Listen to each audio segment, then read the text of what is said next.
آج ہم بات کریں گے قدیم دور میں دی جانے والی سزاؤں کے مزید بھیانک طریقوں پر۔ فلیئنگ یا سکننگ، اس طریقے میں زندہ انسانوں کی کھال اتاری جاتی تھی، اور اس کا تصور ہی یقیناً ہمارے رونگٹے کھڑے کر دیتا ہے۔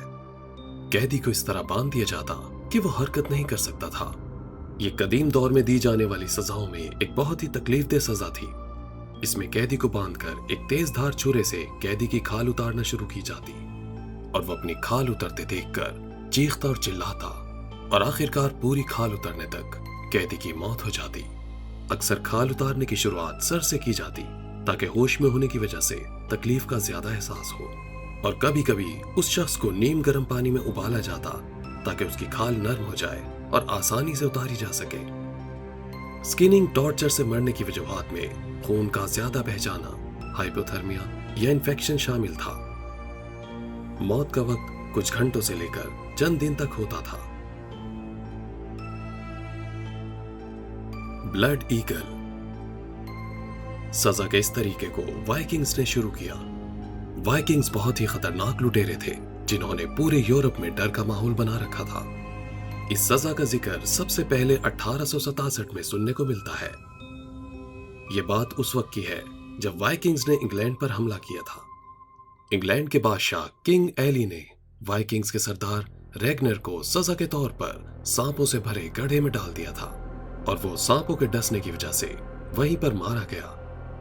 ریگنر کے بیٹے نے کنگ ایلی سے بدلہ لینے کے لیے اس کو بلڈ ایگل کی سزا سنائی۔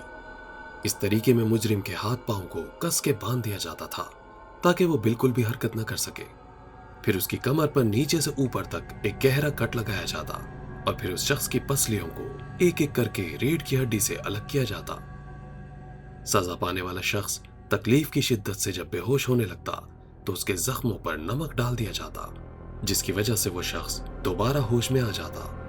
اس کے بعد اس شخص کی دونوں طرف کی پسلیوں اور کھال کو باہر کی طرف کھینچ لیا جاتا، جو کہ ایک پرندے کے پروں کی مانند دکھائی دینے لگتا، اور آخر میں اس شخص کو اسی حالت میں لٹکا دیا جاتا جب تک اس کی موت نہ ہو جاتی۔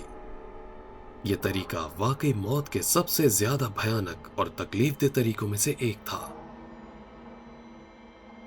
سوئنگ، سزا کے اس طریقے میں مجرم کو آرے کی مدد سے چیر کر 2 ٹکڑے کر دیے جاتے۔ مجرم کو 2 پلرز کے درمیان الٹا لٹکایا جاتا، اور اس کی ایک ایک ٹانگ کو ایک ایک پلر سے باندھ دیا جاتا۔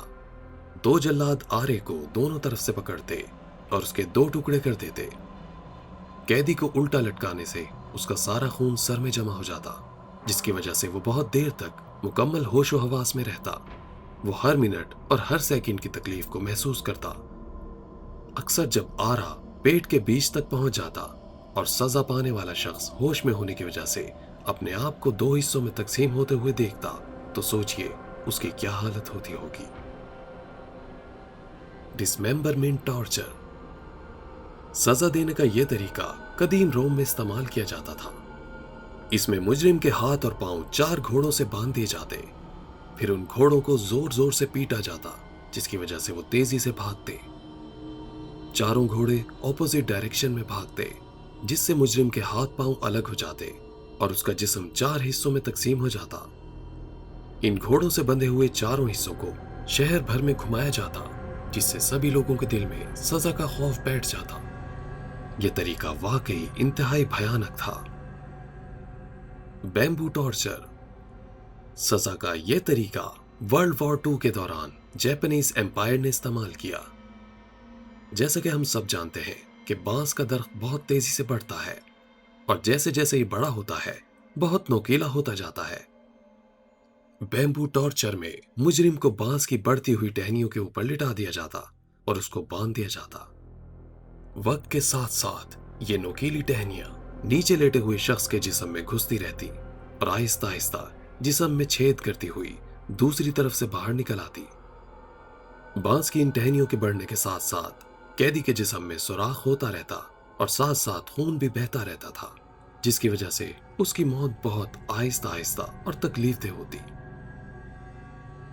اسکیفزم، اس طریقے میں مجرم کو دودھ اور شہد زبردستی پلایا جاتا اور اس کو 2 خالی کشتیوں کے درمیان ایسے لٹا دیا جاتا کہ اس کے ہاتھ، پاؤں